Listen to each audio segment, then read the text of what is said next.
Hello everyone, magical tutor में आपका स्वागत है। तो आज मैं आपको मेरी स्ट्रैटेजी डिस्कस करने जा रहा हूँ कैसे मैंने ये सारी एग्जाम्स क्लियर की है। तो मैं आपको बता दूँ सबसे पहले कि मैंने एसबीआई पीओ एग्ज़ाम क्लियर की है, IBPS PO I got selected in Punjab national bank, IBPS clerk got selected in bank of Baroda, Canara bank PO, RRB का जो एग्ज़ाम होता है उसमें लोको पायलट भी मैंने क्लियर किया एंड एनवाईकेएस में जो डिस्ट्रिक्ट यूथ ऑफिसर है जो कि क्लास 1 ऑफिसर की पोस्ट है उसको भी मैंने क्लियर किया। तो ये सारे एग्ज़ाम्स मैंने क्लियर किए हैं विद इन 1 ईयर और इसके अलावा मैंने हर एग्ज़ाम्स की प्री क्लियर की है। तो ये सारे एग्ज़ाम्स मैंने किस तरह से क्लियर किए हैं और मेरी क्या स्ट्रैटेजी रही है ये सारी चीज़ें मैं आपके साथ डिस्कस करने जा रहा हूं। हो सके तो आप इस वीडियो को लास्ट तक देखिए क्योंकि आपको बहुत सी बातें इसमें समझ में आएगी। सो विदाउट वेस्टिंग टाइम चलिए शुरू करते हैं। तो किसी भी बैंकिंग एग्जाम में क्वांटिटेटिव एप्टीट्यूड जो है वो सबसे महत्वपूर्ण टॉपिक होता है। इसमें हम बहुत सी गलतियां करते हैं।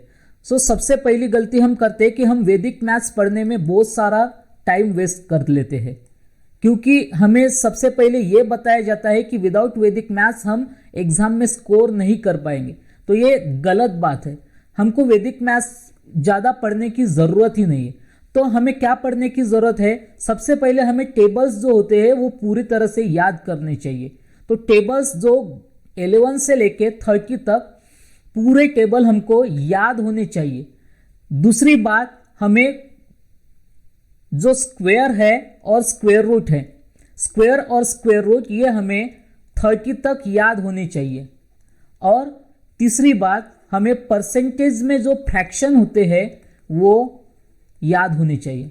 अगर आपने ये तीनों चीज़ें अगर अच्छे से कर ली तो आपको वैदिक मैथ्स पढ़ने की ज़रूरत नहीं, क्योंकि वैदिक मैथ्स पढ़ के अगर आप प्री तो क्लियर कर लेंगे पर आप मेंस क्लियर कर नहीं पाएंगे, क्योंकि मेंस के लिए आपको कैलकुलेशन की ज़रूरत नहीं होती है। मेंस के लिए आपको सबसे महत्वपूर्ण जो टॉपिक होता है एरिथमेटिक की ज़रूरत होती है।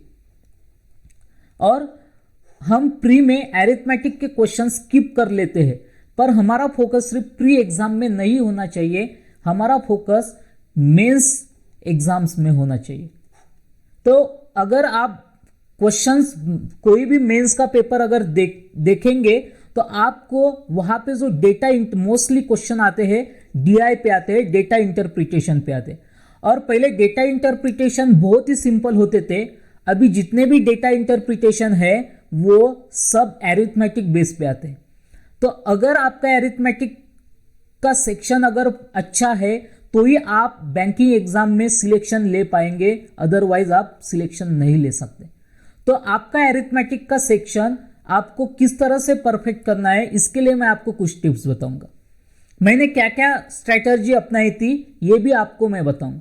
सबसे पहले मैंने आर.एस. अग्रवाल की जो बुक है उसमें जो क्वांटिटेटिव एप्टीट्यूड है वो बेसिक लेवल का है। तो वो आर.एस. अग्रवाल की बुक मैंने पूरी तरह से सॉल्व की थी। वहां के पूरे क्वेश्चन सॉल्व करने के बाद आपका क्वांटिटेटिव का एक बेसिक लेवल प्रिपेयर हो जाएगा। तो यहाँ पे आपको आर.एस. अग्रवाल पूरी तरह से सॉल्व करना है। बहुत से बच्चे आर.एस. अग्रवाल को बहुत ही मुश्किल है ऐसा सोच के स्किप कर लेते हैं, उसी के कारण वो अपना बेसिक क्लियर नहीं कर पाते। कुछ वीडियोस देख लेते हैं, बेसिक वीडियोस, और 10-20 क्वेश्चन सॉल्व कर लेते हैं, उनको लगता है कि उनका मैथ्स हो गया। इससे आपका काम अभी नहीं चलने वाला है, क्योंकि अभी कंपटीशन बहुत ही बड़ा है। अगर आपको आर.एस. अग्रवाल की बुक्स पूरी तरह से सॉल्व करके चाहिए तो आप मुझे कमेंट बॉक्स में भी कमेंट कर सकते हैं। मैं आपके लिए आर.एस. अग्रवाल की पूरी बुक सॉल्व करके दूंगा। आर.एस. अग्रवाल की बुक पूरी तरह से सॉल्व होने के बाद आपको क्या करना है, एक राकेश यादव की क्लास नोट आती है। ये राकेश यादव की क्लास नोट्स मैंने रेफर की थी और इसको मैंने 2 से 3 बार सॉल्व किया, क्योंकि जब तक आप इस बुक को 2 से 3 बार सॉल्व नहीं करोगे तो आपके लॉजिक क्लियर नहीं होंगे। क्योंकि मैं आपको बता दूं इस बुक के क्वेश्चंस बहुत ही अच्छे हैं और इसकी लेवल भी बहुत अच्छी है। तो आपको राकेश यादव की जो क्लास नोट्स की बुक है वो 2 से 3 बार सॉल्व करनी चाहिए। और उसके बाद राकेश यादव की एक 9700 क्वेश्चंस वाली बुक आती है। यह आपके लिए ऑप्शनल है। आप इसको सॉल्व करो या ना करो, इससे कोई प्रॉब्लम नहीं, अगर करते हो तो वेल एंड गुड। पर आप ये आर.एस. अग्रवाल और राकेश यादव की क्लास नोट्स की बुक 2 से 3 बार सॉल्व कीजिए, ठीक है। अभी आपने ये दोनों बुक अगर सॉल्व कर ली है, उसके बाद जो मेन पॉइंट आता है वो एनालिसिस का, क्योंकि आपने जो बुक सॉल्व की है उसका एनालिसिस किस तरह से करोगे। तो आपको डेली प्रैक्टिस करनी है क्विजेस की, ऑनलाइन प्रैक्टिस करनी है, जो बैंकर्स अड्डा पे क्विजेस होते हैं वो सॉल्व करने, और आपको रोज 5 डेली क्विजेस सॉल्व करने। अगर आपने ये डेली क्विजेस 1 मंथ तक सॉल्व किए तो आपके सभी लॉजिक्स क्लियर हो जाएंगे। दूसरी बात, इससे आपकी स्पीड बढ़ेगी और एक्यूरेसी भी बढ़ेगी। तो आपको बैंकर्स अड्डा, क्योंकि मैंने बैंकर्स अड्डा फॉलो किया था इसलिए मैं आपको बैंकर्स अड्डा प्रीफर कर रहा हूं। अभी तो बहुत सारे ऐप है, ग्रेडअप है, IBPS गाइड है, प्रैक्टिस मॉक है, तो आप किसी भी ऐप को यूज करके क्वांटिटेटिव एप्टीट्यूड की प्रैक्टिस कर सकते हैं। तो समझ में आया? इस तरह से आपको क्वांटिटेटिव एप्टीट्यूड को पढ़ना है। अगर आपने R S. Agarwal, Rakesh Yadav class notes अगर अच्छे से सॉल्व कर लिए हैं तो आप मैथ्स में बहुत से क्वेश्चंस आराम से सॉल्व कर पाओगे, और प्री लेवल का तो मैथ्स आप आराम से क्लियर कर लोगे। आप मैथ्स में 35 में से एटलीस्ट 32 या 33 क्वेश्चंस सॉल्व कर सकते हो। तो इसी तरह से आपकी स्ट्रैटेजी होनी चाहिए, आपका स्केड्यूल फिक्स होना चाहिए कि आपको रोज कितने क्वेश्चन सॉल्व करने हैं। जब मैं प्रैक्टिस करता था तो मैं मॉर्निंग 6 बजे उठ के लाइब्रेरी जाता था और 7 बजे से मेरा स्केड्यूल शुरू होता था। तो आप पे डिपेंड है कि आपको आपका स्केड्यूल किस तरह से डिसाइड करना है, और आप एज अ नॉलेज करके स्टडी कीजिए, ना कि एक कॉम्पिटिटिव एग्जाम के लिए आप पढ़ रहे इस तरह से पढ़िए, ठीक है। तो इस तरह से आप क्वांटिटेटिव एप्टीट्यूड को पढ़ सकते। अगर आपको इसमें कुछ प्रॉब्लम्स हो तो आप मुझे कमेंट बॉक्स में कमेंट करके बता सकते हो, ठीक है। आपको अगर राकेश यादव क्लास नोट की भी अगर एक्सरसाइज अगर सॉल्व करके चाहिए तो वो भी आप मुझे बोल सकते हो। ये बुक थोड़ी सी डिफिकल्ट है, पर आप अगर सही तरीके से इसकी प्रैक्टिस करोगे तो ये आसान हो जाएगा। सो विदाउट वेस्टिंग टाइम चलिए नेक्स्ट सेशन देखते हैं, रीजनिंग। तो रीजनिंग ये जो टॉपिक होता है बैंकिंग में, ये सबसे स्कोरिंग और इजी टॉपिक होता है। इसमें आप 35 में से 35 क्वेश्चंस आराम से सॉल्व कर सकते हैं। तो किसी भी बैंकिंग एग्जाम्स में पजल्स का पार्ट बहुत ही इंपॉर्टेंट होता है। एटलीस्ट आपको एग्जाम में 20 मार्क्स की पजल्स आती है, तो आपको पजल की प्रैक्टिस करनी है और डेली प्रैक्टिस करनी है। तो मैं आपको बता दूं कि आप बड़े बड़े मॉक टेस्ट मत सॉल्व कीजिए, क्योंकि अगर आप बड़े बड़े मॉक टेस्ट सॉल्व करोगे तो आपको बोर भी होगा और इससे आपकी इफिशियंसी जो है वो भी कम हो जाएगी।